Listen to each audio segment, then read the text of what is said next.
한 주간 회자됐던 화제의 말들을 만나보는 시간입니다. 좋은 말, 나쁜 말, 이상한 말. 네, 오늘도 함께 하시는 이분, 비유 담당, 네. 비유의 달인 MC 장원 씨 모셨습니다. 어서 오세요. 네, 안녕하세요. 반갑습니다. 네. MC 장원입니다. 지난주에는 뭐 은유에 뭐 이렇게 네. 이제 했다가 네. 너무 우리 작가님이 MC 장원 씨를 너무 좋아하는 것 같아가지고 네. 제가 약간 디스를 했더니 바로 빠졌어요. 그 표현이. 그러니까요. 좀, 이게 굳건하게 좀 나가주셨어야 되는데, 예, 달인에서 담당으로 떨어졌어요. 지금 제 지위가. 네, 확 떨어졌어요. 비달에서 비담이 됐습니다. 예. 알겠습니다. 미묘한 차이가 느껴집니다. 단어 네. 하나하나에. 다음 주쯤에는 도전자 정도 될 것 같은데요. 예. 한번 보도록 하죠. 다음 주 네. 목요일에. 알겠습니다. 오늘도 세 가지 말들을 준비했는데 첫 번째 말은 이겁니다. 애인, 지금 다른 사람들과 만날 것이다. 남영신 육군 총장의 말이라고 하는데요. 이거는 어떤 자리에서 나왔던 말인가요? 네, 지난달 21일이었습니다. 남영신 육군 총장이 전남 장성 육군 상무대를 찾아갔습니다. 갓 임관한 200여 명의 이 포병 장교 교육생들의 훈련을 참관한 뒤에 이제 훈시를 했는데요. 네. 평상시 같으면 장교들은 주말에 외출 외박 등이 허용이 됩니다. 사병들이 아니라 장교들 같은 경우는 이제 외출 외박이 되죠, 주말에. 네. 코로나19 방역 조치로 2달 가까이 외출 외박이 통제된 상황이었습니다.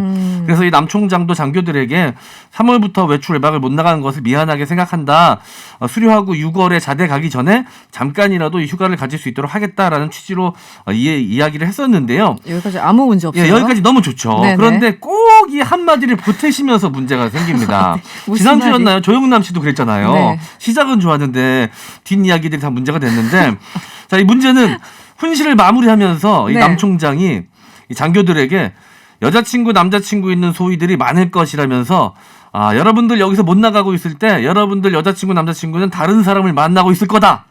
라고 말을 한 겁니다. 어머나. 충격적이죠. 어떻게? 네. 네, 이 듣는 이 소비들은 얼마나 좀 마음이 탔을까 싶습니다. 앞뒤 맥락도 특별히 없어 보여요. 그러니까요. 네네. 예. 근데 이게 또 문제가 되는 거는 이 말을 하고 바로 그냥 내려가셨어요. 이게 그래요? 마지막 발언이었습니다. 뭐 이게 농담이고 뒤에 뭐 네. 얘기들이 나온 게 아니라. 그러니까 뒤에 이제 좀 풀이해주는 말이 있어야 되지 않겠습니까? 네. 하지만 보통은 그렇지만 우리 제군들은 워낙 또 멋지고 열심히 훈련을 했으니까 네. 우리 다 이 애인들이 기다리고 있을 겁니다. 뭐 이런 식으로 좀 마무리 발언을. 예, 포장을 좀 해주면 네. 문제가 없었을 수도 있었을 텐데 네. 그냥 내려간 겁니다. 이 당시 현장에 있던 제보자는 와. 아무런 맥락도 없이 갑자기 막말을 하고 수고하라면서 퇴장해버렸다.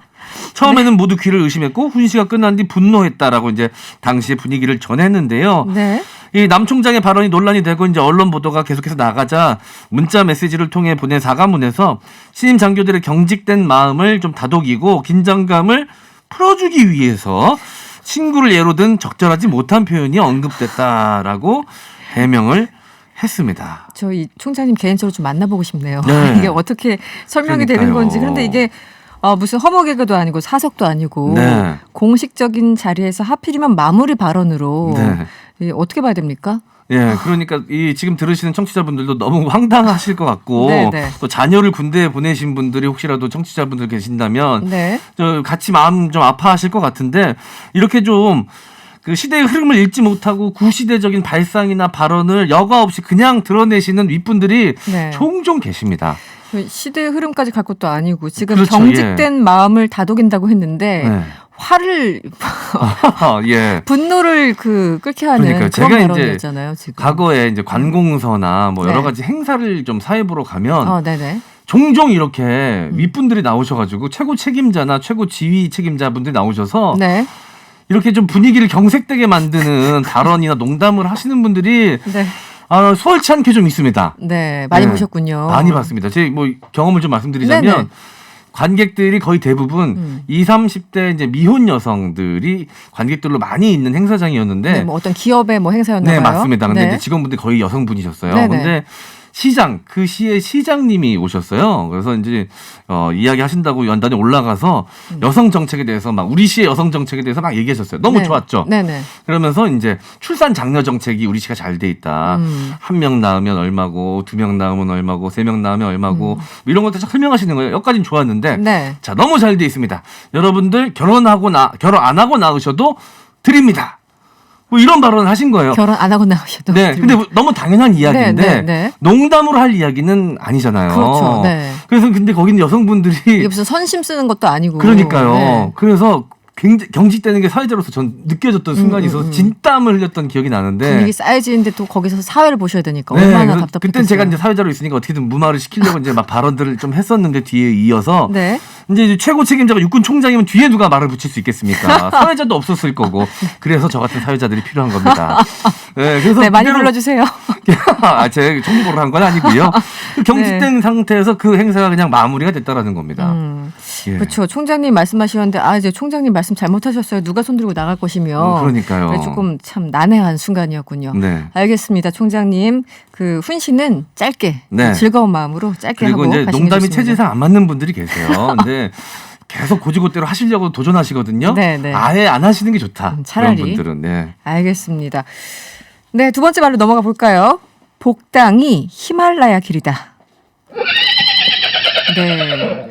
딱 냄새가 홍준표 의원 말 같아요. 네, 맞습니다. 정확합니다. 네.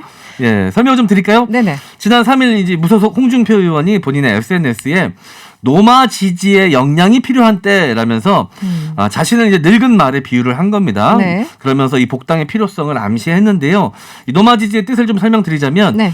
숲속에서 길을 잃었을 때 늙은 말을 따라가면 길이 보인다라는 고사성어입니다. 네. 자신이 늙은 말이니 자신을 따라와라. 이 국민의힘은 그런 의미를 담고 있는 뭐 것이겠죠. 경험도 있고 지식도 있고 뭐 이런 네. 얘기를 하신 거죠. 네. 정치 연륜이 그래도 상당하신 분이니까요. 네네.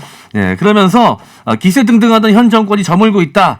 국민을 위해서 자신의 복당을 허가해야 된다는 의미의 주장을 한 것입니다. 네. 자, 그러자 이제 과거 했던 발언도 함께 또 화제가 됐습니다.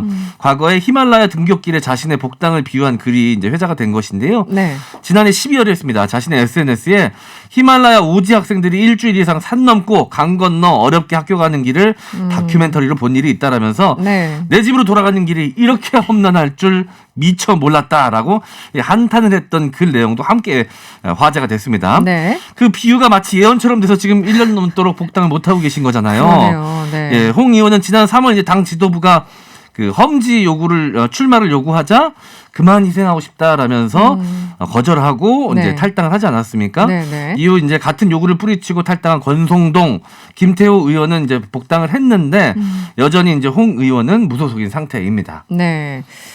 벌써 1년이 넘었네요. 그러고 네. 보니까. 이 국민의힘을 내 집이라고 표현하셨다고 하는데 네네. 그럼 그 식구들도 같은 생각인가요? 네, 이 홍 의원의 이 복당을 두고 지금 국민의힘 내부가 좀 반반으로 갈린 듯한 네. 모양새입니다. 찬반으로 날리고 있는 모양새인데요. 그 최근 주호영 전 원내대표 인터뷰에서 그 내년 대선에는 문재인 정권에 반대하는 모든 정치 세력을 좀 모아서 힘을 모아야 한다. 그래서 저도 홍 의원의 복당에 힘을 보태겠다라는 의사를 밝혔습니다. 네. 그런데 반면 이 당대표 출마 의사를 밝힌 김웅 의원은 당원들이 원하지 않을 것이라면서 당의 몇몇 리더가 이제 좀 흉금의 말을 막 하다가 네. 선거를 망친 일이 많았다라고 이제 말을 하기도 했습니다. 전혀 반대되는 의견을 제시한 것이죠. 그러네요. 네. 홍준표 의원도 과거 대선에 출마했다가 더 과거에 했던 말이 문제가 돼서 좀 타격을 입지 않았었습니까? 네. 현재 국민의힘은 전당대회를 앞두고 있고 당의 지도부 구성이 아직 되지 않고 있는 상태라 당장에는 이제 복당은 힘들어 보이기는 합니다. 네. 지금 모든 관심이 이제 전당대로 쏠려 그렇죠. 있다 보니까 네.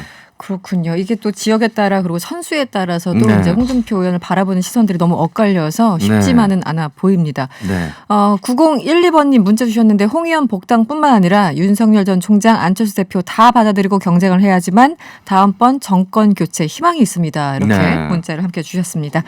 네, 홍 의원 얘기는 또 계속 나올 테니까 네. 다음에 전달해 주시고요. 마지막 말을 만나보겠습니다. 판사가 해야지 떼쓰지 말고 벌써부터 불안한데요. 네. 현직 경찰의 말이라고 하는데 준비된 음성 잠시 들어보시죠. 떼쓰지 말고 서로. 이제 종이땡이만 보내놓고 지금 그거는 이걸 보내. 판사님이 해야 될 일을. 네, 잘 안 들리셨을 텐데 어떤 상황에 어떤 발언이 나온 건가요? 좀 설명을 해주시죠. 네, 지난달 6일 있었던 일입니다. 네. 서울 염창동의 한 주택에서 이 가정폭력 가해자가 접근 금지 명령을 어겨서 이 경찰이 출동하는 일이 발생을 했는데요. 네, 이제 앞서 남편으로부터 폭행을 당했던 이 피해자는 법원에 피해자 보호 명령을 청구를 했습니다. 네. 그래서 이 남편에게 주거지와 직장으로부터 100m 이내 접근 금지 명령이 법원으로부터 이 남편에게 내려진 것입니다. 네. 그런데 이 남편을 피해 집을 떠나 있던 피해자가 이제 법원으로부터 남편에게 임시 보호 조치 명령서가 이제 송달이 됐다라는 연락을 받고 송달이 되면 이제 가해자가 그걸 확인하게 되면 법적 효력이 발생이 되지 않습니까? 그렇죠. 자, 그 이야기를 듣고 이제 집을 찾아간 겁니다. 당연히 접근 금지 명령이 이제 시행이 됐으니 네. 집에는 없을 거라고 이 피해자는 생각을 한 것이죠. 그랬겠죠. 그런데 갔더니 남편이 여전히 집에 거주하고 있는 겁니다. 무서웠겠네요. 예. 엄청나게. 네. 그래서 당연히 없을 거라고 생각했는데 그 남편이 있었으니 또 네. 과거에 안 좋은 기억들이 떠올랐을 거고 굉장히 무서웠을 거 아니겠습니까? 네, 이 네. 피해자가. 그래서 바로 112에 신고를 했습니다. 네. 그러면 이제 경찰들이 와서 도와줘야 되는데 네. 출동한 관할지구대의 경위가 피해자에게 황당한 말을 합니다. 떼쓰지 말고 남편하고 서로 양보해서 해결하라. 양보요? 예. 떼쓰지 이런 마. 어처구니 없는 와. 대응을 한 겁니다. 네. 자, 그러면서 더 충격적인 말을 합니다. 이 명령서는 그냥 종이일 뿐이고 그렇게 힘이 없다. 법원이 이렇게 종이 딱지만 보내는 건 무책임한 것이다. 라는 말을. 그럼 뭐 법원이 뭘 더 해야 됩니까? 종이 딱지. 자, 와. 이런 말, 믿을 수 없는 이런 말들을 한 겁니다. 그래서 옆에 이제 2인 1조로 경찰들은 움직이니까 그렇죠. 후배 경찰이 함께 왔거든요. 네네. 그래서 후배 경찰은 그래도 이제 이 개념이 좀 있으셨던 분인 것 같아요. 네. 저 피해자의 말이 맞다. 퇴거를 명령하는 것은 집을 나갈 것을 전제로 접근 금지가 내려진다. 네. 퇴거를 명하는 것은 이 전제로 그러니까 집을 나가는 게 당연히 전제되어 있는 사안이다라고 이제 후배 경찰이 얘기했더니 네. 이 너는 나가 있어라고 이 선배 경위가 이 후배 경찰한테 또 이야기를 해서 내보내는 겁니다. 진짜예요? 이 예, 벌어진 거 실화입니다. 맞아요? 실화? 네. 결국 와. 이 피해자가 그 집에서 나와서 다시 모초로 몸을 피했다라고 합니다. 집에 가지 못하고. 아니 일단 네. 떼쓰지 말고 양보해라 이 말 자체도 황당한 데다가 네. 그래도 피해자에게. 법을 집행한 사람들이 법원에서 나온 이 금지 명령을 종이 딱지라고 표현했다는 것 자체가 이건 그러니까요. 기본적인 지식도 없고 태도도 네. 불량하고 이거 어떻게 봐야 됩니까? 그러니까 자신의 직업에 대한 이해도가 전혀 없으신 분 같다라는 생각이 듭니다. 좀- 경이면 경력이 상당하실 거거든요. 근무 그러니까요. 연수가 근속 연수가 상당하실 텐데 네. 이런 사고를 갖고 계신다는 게 도대체가 이 납득이 되지가 않고요. 좀 무서운데요. 이런 그러니까요. 분이 뭔가 권한을 갖고 있다는 것 자체가. 이 법원에서 네. 어떤 식으로든 명령을 내리면 이게 이제 경찰이 그 공권력을 토대로 해서 행사하는 것이 바로 경찰 아니겠습니까? 그렇죠. 그래서 네. 민중의 지팡이라고 불리는 것인데 그 직무유기를 한 것이죠 경찰이. 직무유기가 아니라 지금 피해자를 더 궁지에 보는 그런 그러니까요. 발언들 어떻게 하라고. 예, 이렇게 오히려 가해자를 옹호하는 듯한 행동을 듯한이 아니라 옹호했던 것이죠. 그러네요. 예, 그 2차 가해라는 지적들도 있던데 어떻게 네. 보십니까? 맞습니다. 네. 이 부분은 정말 명백한 2차 가해가 아닌가라는 생각이 들고요. 네네. 피해자는 분명히 집으로 가면서 또 여러 가지 좀 불안한 모습들이 있었을 겁니다. 그랬겠죠. 왜냐하면 그 가정폭력에. 폭력행위가 이루어진 곳이 집이기 때문에 그러니까요. 그 집에 간다는 것 자체가 쉽지 않은 선택이었을 텐데 네. 가서 이런 봉변까지 당했으니 아니 내가 전혀 보호받지 않고 있구나. 법원에 도움을 요청하고 나라의 도움을 요청해도 내가 이런 식으로 벌어지는구나라는 생각을 하시지 않았겠습니까? 네. 예, 그런 것도 생각하면 너무나 안타깝습니다. 이게 너무 네. 그러니까 현행범으로 체포했었어야 된다 이런 얘기까지 나오는데 이 네. 경위님은 도대체 어떤 상식을 갖고 계셨던 건지 모르겠고 네. 지금 이 안일한 대응에 대해서 이거 안일하다는 것도 굉장히 후한 표현이에요. 그렇죠. 예. 그 상황에 대해서 1723번님 정말 할 말을 잃게 만드네요. 이런 표현도 네. 있었고 9999님은 후배가 모르긴 뭘 몰라요. 오히려 선배보다 정확하게 알고 있구만. 이렇게 네. 또 화를 내주셨어요. 같이. 네. 그리고 0912번님 이게 뭐 영상이 있었나요? 이분은 이렇게 쓰셨네요. 뒷짐지고 들어올 때부터 알아봤어요. 이런데 시민들이 경찰을 어떻게 믿을 수 있겠습니까? 이러면서 느낌표를 2개나 함께 보내주셨습니다. 네. 네, 오늘 전반적으로 좀 화가 나는 네, 맞습니다. 그런 이슈들을 또 많이 가지고 오셨군요. 네. 네, 알겠습니다. 오늘 마무리를 해야 되겠습니다. 지금까지 MC 장원 씨였습니다. 고맙습니다. 감사합니다.